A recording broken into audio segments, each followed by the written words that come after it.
르네상스를 만든 사람들 제1강으로요. 중세시대 교황에 대해서 한번 이야기해 보려고 합니다. 중세를 얘기하려면 흔히 중세는 종교의 시대였습니다. 보통 중세는 한 5세기경부터 14세기, 15세기까지를 흔히 중세라고 불러요.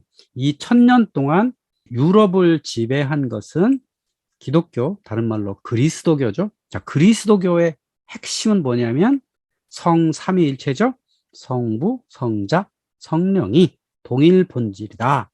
세 위격이지만 하나다. 이게 바로 성삼위일체입니다. 중세 1000년간 절대 물러설 수 없는 가치입니다. 이 성삼위일체 교리는 서기 325년 니케아 공의회에 의해 만들어진 겁니다. 이게 로마 제국 교회예요. 이 로마 제국 교회가 동로마 제국 그리고 소로마 제국에 자리 잡게 된 거죠. 이 니케아 공의회에서 탄생한 성삼위일체 교리에 의한 교회가 중세 1000년 동안 자리 잡고 있었다. 이것이 아주 굳건했다고 하는 게 굉장히 중요한 겁니다. 그러다가 15세기, 16세기를 거치면서 이 굳건한 세력이 점차 약해져 가는, 그러면서 이제 근대에 이르게 되는 이런 방향성이라고 할 수 있죠.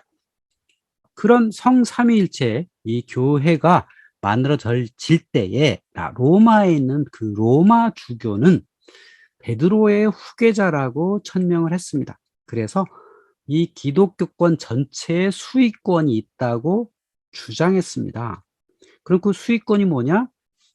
지중해에 있었던 여러 교회 중에 가장 우위에 있노라라고 천명을 한 거죠. 그렇다면 그 근거가 뭘까요? 바로 마태복음 16장에 나온 이 구절 때문이죠. 너는 베드로라. 내가 반석 위에 교회를 세우리니 내가 땅에서 무엇이든지 매면 하늘에서도 매일 것이요 내가 땅에서 무엇이든지 풀면 하늘에서도 풀리리라. 바로 예수 그리스도가 베드로에게 열쇠를 주었다라고 하는 것부터 이 로마 주교의 권위가 만들어지게 된 겁니다.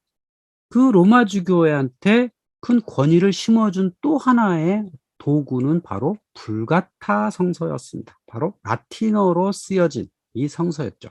원래 성서는 헬라어로 쓰여진 거죠. 그 헬라어 성서가 라틴어로 번역되어서 중세 교회에서 쓰였습니다. 이것을 불가타 성서라고 하는데요. 성 예로니모가 번역을 했죠. 이 로마 주교를 중심으로 한 로마 카톨릭 교회에서는요, 라틴어 성서에 신의 권위를 부여했습니다. 신의 권위를 부여했다는 게 뭐냐면 이 언어가 아닌 다른 언어로는 교회 집회를 열 수 없다. 주교가 설교를 할 수 없다라고 천명을 한 거죠. 이것이 바로 교황의 큰 권력에 기여를 했습니다. 여기에 비교될 수가 있는 데가 있어요. 바로 정교회에서는 자신들의 헬라어를 주장하지 않았어요. 고집하지 않았습니다. 그래서 슬라브족들한테 포교될 때 헬라어가 아닌 자신들의 언어로 번역해서 사용할 수 있도록 했죠. 하지만 이 로마주교, 즉 교황이 주관했던 서유럽 교회에서는 라틴어를 아주 고수를 했습니다. 이것이 바로 중세 1000년에 로마 교황한테 강력한 권위를 부여한 것 중에 하나가 된 거죠. 그런데 현실은 어땠느냐? 5세기 이후 서유럽은 미개와 야만의 암흑기였습니다. 자, 왜 그러냐면 5세기에 이탈리아, 프랑스, 독일 지역에 침범했던 게르만족들은 다 일자 무식이었거든요. 그리고 원래 살던 로마인들, 좀 지식인들, 이런 사람들은 다 사라졌어요. 다 죽었죠. 그러다 보니까 지식과 지혜가 다 사라지고 그냥 다 일자 무식인 사람들이 지배층인 이런 사회로 바뀝니다. 거기에 그래도 유일하게 어느 정도의 지식을 유지했던 사람들이 사제들이었고요. 그 사제의 중심 인물이 로마 주교였겠죠. 그래서 레오 1세가 게르만족과의 어떤談판도 하기도 했고 교회가 사실상 국가 역할을 수행합니다. 그러니까 중세 1000년 동안 국가는 거기 사는 백성들을 다스리지 못했어요. 관리하지 못했습니다. 대신에 어떤 아이가 태어나면 교회에 등록함으로써 사람 관리를 다 했어요. 그러니까 모든 행정적인 것을 교회가 했다라고 생각하시면 됩니다.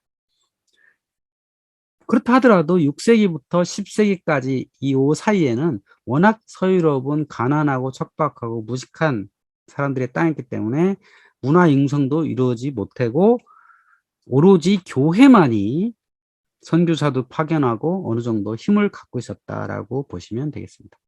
그리고 이탈리아 반도는 여전히 동로마 비잔틴 제국의 영역이었습니다. 거기서 라벤나가 있고 로마가 있고, 그래서 중세 전반기 584년부터 751년까지 동로마는 라벤나 총독부를 통해서 도시 로마까지 다 지배하게 됩니다. 그러니까 이탈리아 반도에도 여전히 동로마의 황제의 영향력이 미치고 있었죠. 그러다가 이 지역의 변화가 일어난 것은 프랑크족이 어느 정도 통일된 이후입니다. 자, 피핀이라는 사람이 이 프랑크족을 통일을 해요. 그러면서 이탈리아로 넘어와 가지고 북부에 있던 랑고바르드족을 물리칩니다. 그러고 나서 교황한테 원래 동로마 제국의 영역이었던 라벤나 지역하고 로마 지역을 교황한테, 즉 로마 주교한테 줍니다. 교황 직할령. 이라고 주죠. 이러면서 이제 로마 주교가 교황으로 이제 점차 바뀌어 나가는 겁니다. 그러니까 교황은 로마 주교일 뿐만 아니라 이 교황령의 영주이기도 한 겁니다. 이때부터 독자적인 힘을 갖게 된 거죠. 그러니까 로마 주교일 때는 로마 시 내에만 영향력을 미치다가 교황령이 생기잖아요. 직할 교황령이 생기니까 여기서부터는 세금 같은 게 들어오고 또 권력이 생기잖아요. 이때부터 말하자면 교황이라 불릴 수 있는 거죠. 이 다음에 결정적인 사건이 서기 800년에 있었던 샤를마뉴의 대관식입니다. 자, 샤를마뉴는 피핀의 아들이죠. 자, 샤를마뉴가 알프스 이북을 새로 또 정복한 다음에 군대를 이끌고 알프스를 넘어서 로마로 옵니다. 왔을 때 바로 그 서기 800년 12월 25일 날 로마 주교는 샤를마뉴한테 황제관을 씌워줍니다. 그러면서 당신이 소로마의 황제요라고 천명을 합니다. 이 사건에서 중요한 건 이 황제관을 씌워준 주체가 로마 주교였다는 사실입니다. 그러니까 샤를마뉴라고 하는 현실 정치에 강력한 창칼을 가지고 있는 이 샤를마뉴한테 황제관을 씌워줄 수 있는 게 로마 주교였기 때문에 이 사람이 황제보다 더 높은 위치에 있다라고 하는 거죠. 그러니까 종교의 수장이 현실 세계의 수장보다 더 높이 보였다고 하는 거죠. 자, 그러면 이 샤를마뉴는 왜 교황한테 관을 받았을까요? 그러니까 당시까지 교황은 서르마 제국 황제관을 줄 자격은 안 됐습니다. 그냥 임의로 한 거예요. 둘 다 서로 임의로 한 거죠. 근데 이 샤를마뉴는 군사를 통해서 알프스 이북을 정복을 하긴 했지만 거기 있는 모든 사람들이 샤를마뉴를 따르는 건 아니었거든요. 다 봉건 제후들이었기 때문에. 그러니까 이 지역에 그래도 힘을 쓰는 건 교회였단 말이죠. 그래서 그 교회들의 충성도를 얻기 위해서 이 교황한테 기꺼이 서로마 황제관을 받게 된 거고, 당연히 교황 입장에서는 현실 세계의 수장인 샤를마뉴한테 황제권을 주면서부터 자신이 그 위에 있다라고 생각을 하게 된 거죠. 그러니까 서기 800년 이후부터 로마 주교를 교황이라 부를 수 있게 된 겁니다. 자, 그러다가 962년에는요, 오늘날의 독일 지역 그리고 이탈리아 북부까지도 점령한 황제들이 이제 등장을 합니다. 그래서 이 사람들을 신성로마 제국 황제라고 불렀습니다. 사실은 전체 다 직할령지는 아니고요. 자기의 직할령지가 있었어요. 예를 들면 작센 공작이었던 오토는 작센 지역만 직할령이고 나머지 지역은 형식적인 황제였습니다. 그리고 그 황제관을 누가 줬냐? 바로 교황이 씌워주게 된 겁니다. 그래서 교황에 의한 대관식을 치른 황제. 그래서 이때부터 로마 제국 황제라 불렸습니다. 그러니까 옛날 황제랑 다르게 비교하기 위해서 신성 로마 제국 황제라 부른 겁니다. 뉴 홀리 로만 엠파이어라고 부르게 된 겁니다. 이때부터 점차적으로 이제 프랑스 지역과 독일 지역, 이탈리아 지역까지 전체의 로마 교황의 영향력이 지배하게 된 거죠. 이때부터 교황 군주제가 등장하게 된 겁니다. 자, 본래 로마 시의 주교였죠.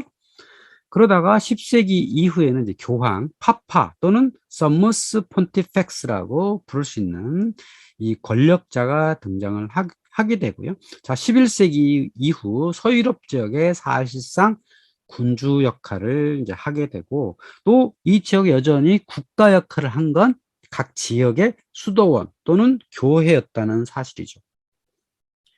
그곳을 그 군사로서 다스렸던 영주들은 어느 정도 지배할 수 있었을 뿐이지 전체를 지배할 수 있는 건 로마주교, 즉 교황이었다고 하는 거죠. 그러니까 서로마의 군주가 존재하지 않는 상황에서 로마주교가 사실상 군주 역할을 하게 된 것을 교황 군주제라고 합니다. 본격적으로 등장한 것은 1095년 11월에 프랑스 클레르몽에 있었던 클레르몽 공의회입니다. 자, 공의회가 뭐냐면 이 그리스도교 내에서 주교들 아니면 관련된 사람들이 모여서 우리의 교리를 통일시키려고 할 때 만들었던 회의를 공의회라고 불러요. 그러니까 맨 처음에 열렸던 건 서기 325년에 있었던 니케아 공의회죠. 그 니케아 공의회에서부터 삼위일체라는 것들이 등장을 하고, 삼위일체를 따르지 않는 사람들 이단으로 내치고 하잖아요. 주로 동로마 지역에서 공의회가 쭉 이루어졌었어요. 그러니까 동로마 제국 황제 주관하에 공의회가 이루어지다가 1095년 이때 와서 로마 교황의 주관하에 첫 공의회가 열리게 된 겁니다. 그러니까 말하자면 동로마 지역 별도로 독자적인 공의회가 첫 생기게 되는 거고요. 이때 교황 우르바노 2세가 연설을 하게 되는데요. 십자군 원정을 호소하게 됩니다. 그러니까 이런 공의회라는 게 니케아 공의회부터 2차 공의회까지 787년까지 7번의 공의회는 동로마 제국 황제에서 운영이 됐는데, 이때부터 로마 교황 중심의 서방교회 단독으로 공의회가 운영되었다라고 하는 것은 이제 독자적으로 활동을 하겠다라고 하는 천명을 하게 된 거죠. 그리고 이때 등장했던 문서가 콘스탄티누스 기증서죠. 앞에 강의에서 한번 말씀드린 적이 있었는데요. 세속의 황제에 대한 기독교 교황이 우위권을 주장한 근거로서 교황의 이익을 위해 사용됐어요.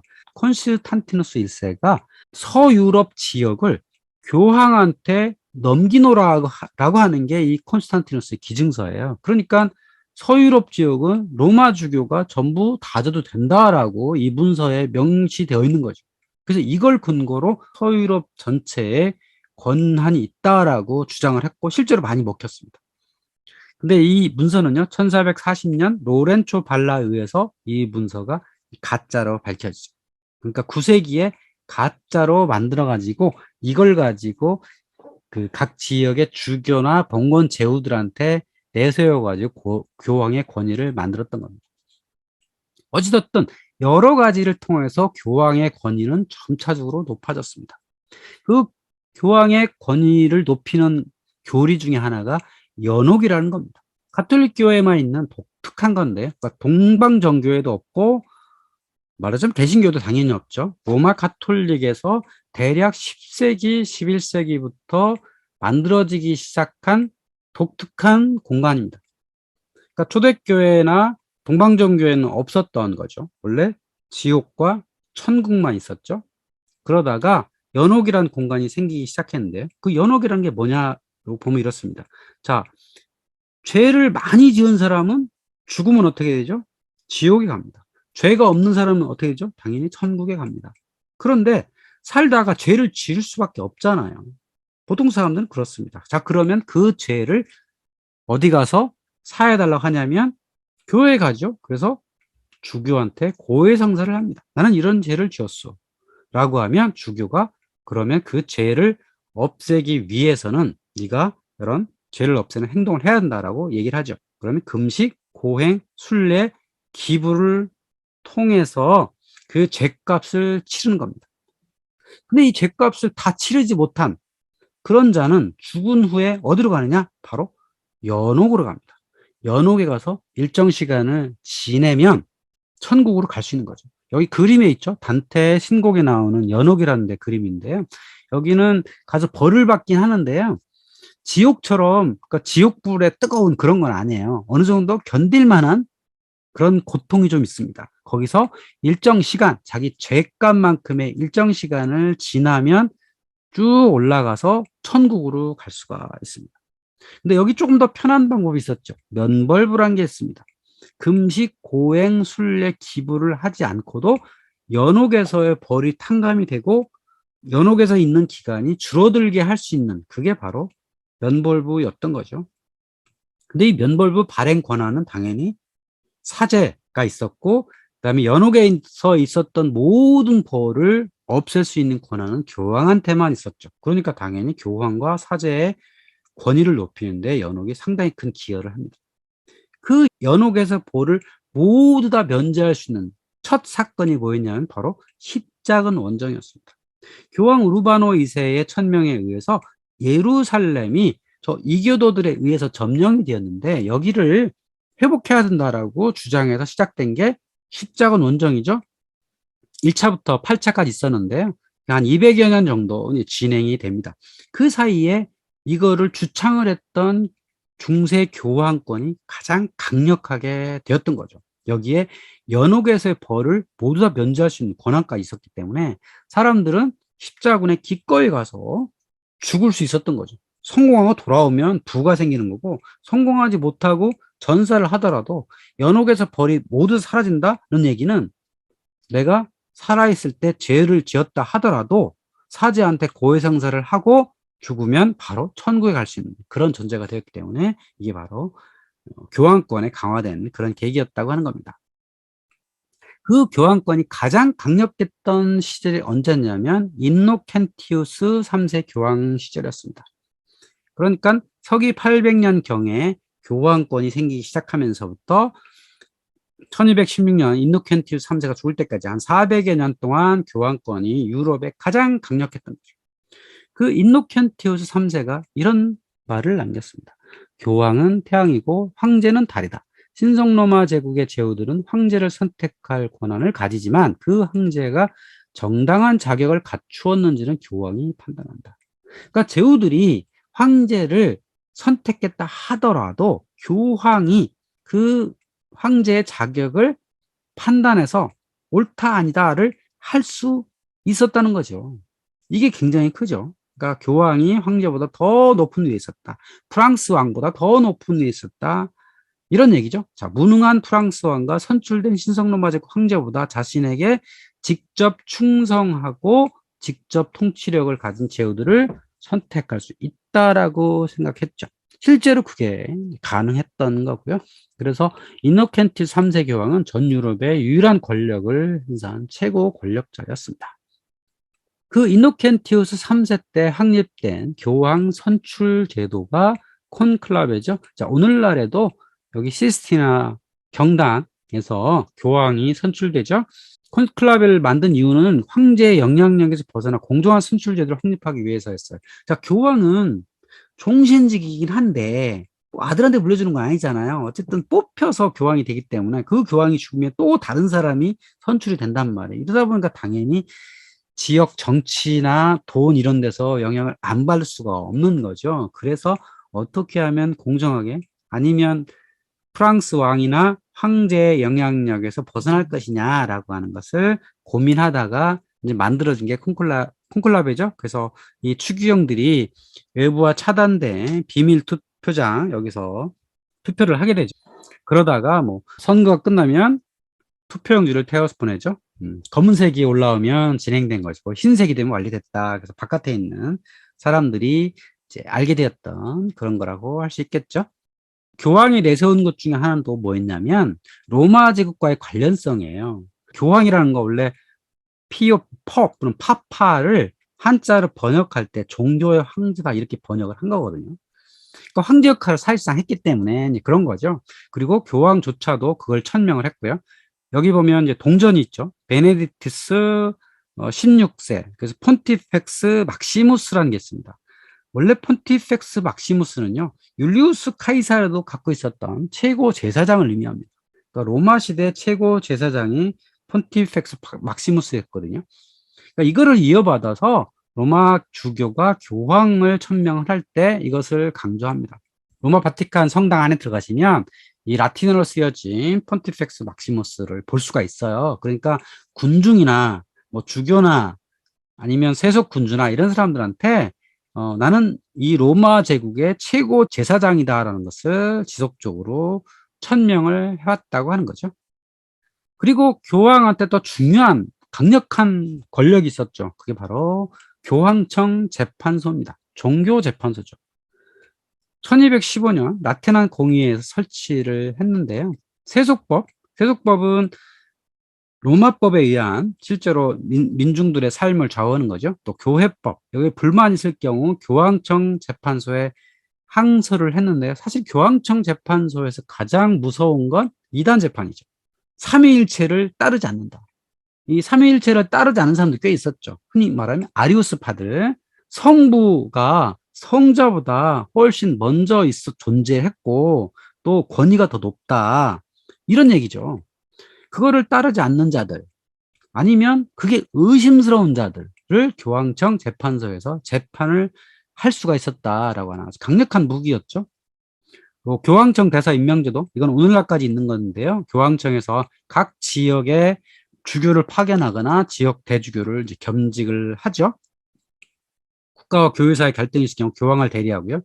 이 주교들이 각 나라에서 오히려 영향력을 끼치는 교황청 대사였다고 하는 거죠. 이게 교황의 권력이 셀 때는 이 교황청 대사가 오히려 왕보다 더 큰 힘을 발휘하는 이런 경우가 있었다는 거죠. 그 힘을 발휘할 때 가장 큰 무기가 뭐였냐면 파문이라고 하는 거죠. 자, 파문을 어떤 왕한테 내리면 왕의 신하들이 그 왕의 말을 따르지 않아도 됩니다. 그리고 그 왕은 교회로 갈 수가 없어요. 자, 교회를 가지 못한다는 것은 그 사회에서 따돌림을 준다는 거죠. 그러니까 왕의 부하란 사람들은 직속 부하가 아니에요. 왕의 부하들이 귀족도 있지만 사제, 추기경 이런 사람들도 있거든요. 그 사제, 추기경이 왕을 지지하지 않는다? 그럼 왕의 자리에 있을 수 없잖아요.